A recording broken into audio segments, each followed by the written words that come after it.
Hey guys! I love you. I guess we should go ahead and start with that, since that seems to be what we're starting every video with. I love you and I miss you.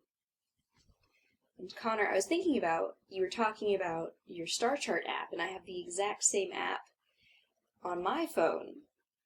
So that's sort of weird, wiggy. As you guys know, I have sort of an odd preoccupation with the sky. And so I think about it as a reference point a lot, and I had this conversation with, I think, a lot of people where I was asking about whether or not the temperature changed the density of the air through which we were viewing the sky. And mostly the people I just talked about it, I talked about how much I love the sky in winter. I was talking to one of my friends about it, his name is Jonathan, and instead of replying with all of the hoity-toity poetic stuff that I was coming up with, he gave me a formula. And I thought that was so amazing, that what I was seeing as a beautiful sky, he saw the beauty in it as a mathematical theorem. I was astounded. I was flabbergasted. That was so amazing to me. That was so beautiful and symmetric and whole. The fact that there are so many people in the world with different views like that. What a wonderful world.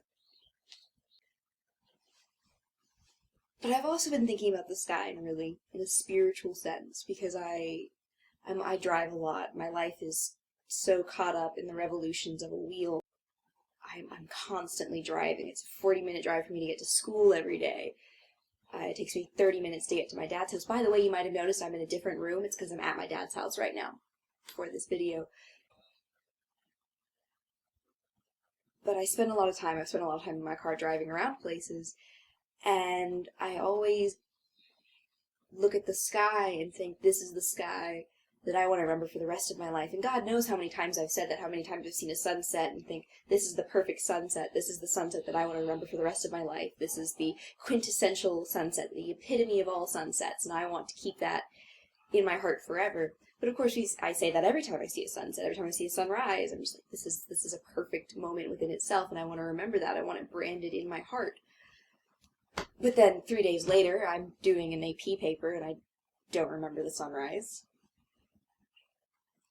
And so I decided, as my final death wish, that's terrifying,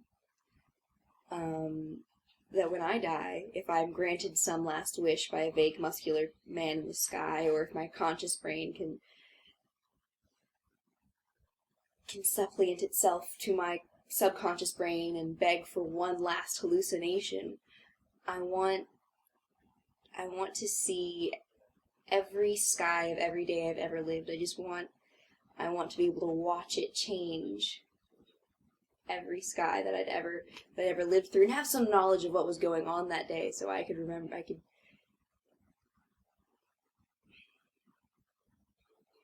so that I could keep it in perspective. And so that's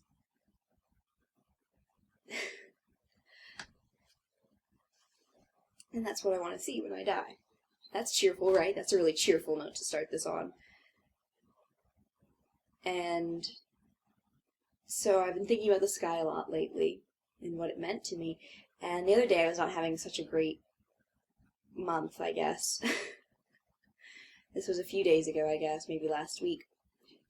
And so whenever I'm not feeling good, I just go watch this movie, Wolf Children, because it's very soothing to me. It really soothes my bones. I feel calmer after watching it, and so I had been really upset, and so I watched the movie.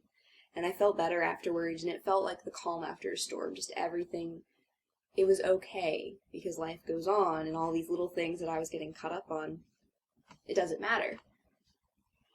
Because in the end, life continues to spin on like the revolutions of a wheel.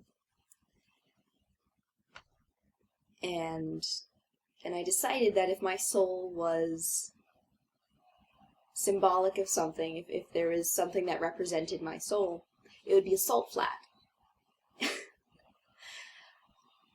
Because I don't know if you guys have ever seen those pictures of of the salt flats after it's been rained, and it's a perfect reflection of the sky. It looks just like a mirror. The first time I saw this was a video my brother had showed me of some guys. They were longboarding in, like, Peru or something. Please don't quote me on that, because I'm not sure if it's Peru.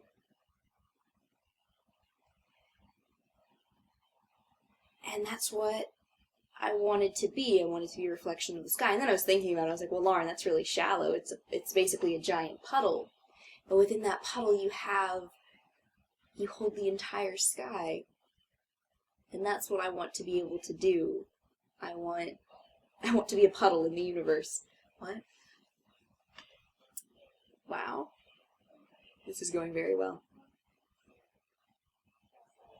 I almost made this video for you guys last night because after watching you guys's, I just wanted to go ahead and make mine. I was really excited, but I had a performance last night at the beauty pageant. Spoiler alert, the tall blonde one won. And I forget, this is why I should never pursue a career as an actress, because after a performance, I become all smeared eyeliner, whiskey, and torn tights. I'm not an elegant person after a performance. Like, once I'm doing my bows, everything's nice and sweet, and I'm like, oh, thank you for coming, but as soon as I'm in my car, it's just, the tights come off, eyeliner everywhere. I become a mess. I become a coarse mess. That's why I should be a writer and not an actress, because that's probably healthier.